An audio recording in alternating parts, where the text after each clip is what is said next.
First, the easiest part is for those of you out there. I'm learning that there's a lot of people there who believe that life is a simulation, that it's not really real, so anything you do goes.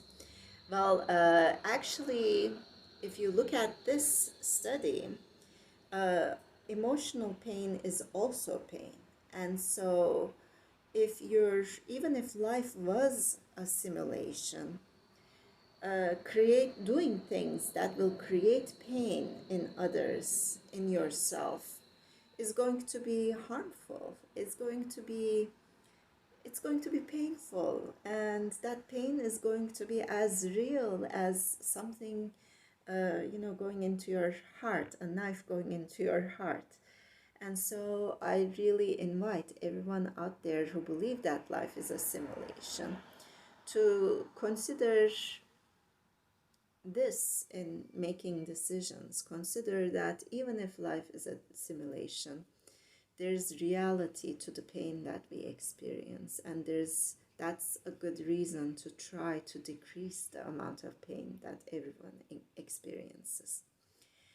So, if you're not one of those people who believe that life is a simulation, then what this study tells you is the emotional pain that you're feeling when you're depressed, when you're anxious, when you're sleepless, and there are various reasons for you to feel unhappy. That unhappiness, that emotional pain is real. Anything you do, if you're, sometimes people feel extremely agitated when they're sad and feeling this pain. They do things that they regret afterwards, and they blame themselves for doing the things that they did, for hurting the people that they did. And this tells us that there's a reason why you did those things. I'm not saying it's good to hurt others just because you're hurting, but it's also necessary, I think, to heal, to know that what you're doing is because you're in pain, and refocus all your attention, all your efforts to removing the sources of pain, the true sources of pain from your life. And we tend to lie to ourselves a lot about the source of pain that we're experiencing. You'll know if the source that you're thinking of is the right source or not by trying out different solutions. And if after doing things that should resolve the pain, if the source was what you think it was, doesn't work, then maybe that's not the true source of your pain. Maybe there's another reason why you're experiencing so much pain.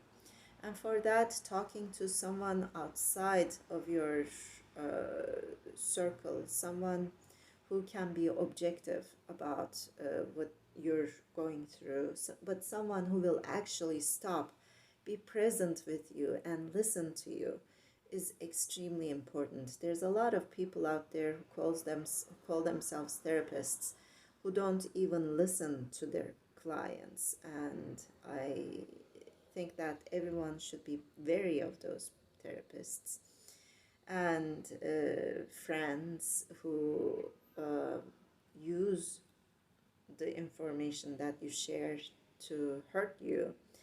But then there are other people who are listening to you, who do have your best interest in mind.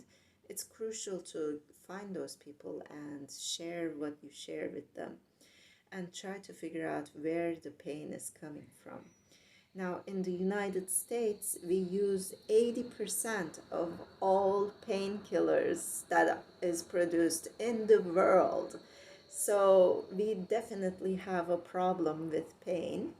And I don't think a lot of it is due to medical reasons. I think a lot of it is due to this emotional pain And so I think there's a lot we need to think about and do in order to improve the health in this country. I think the best place to see the study and its results is over here, where you can see that physical pain is represented with an orange, and social rejection is represented with this red over here. And let me enlarge these images a little bit for you.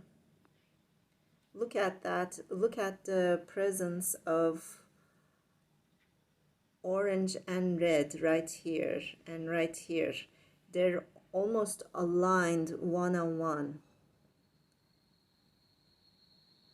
Look how closely they follow each other.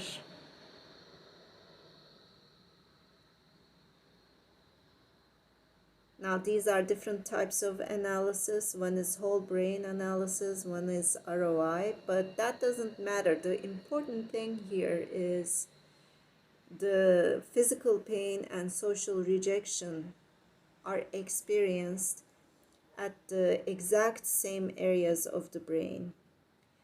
And the research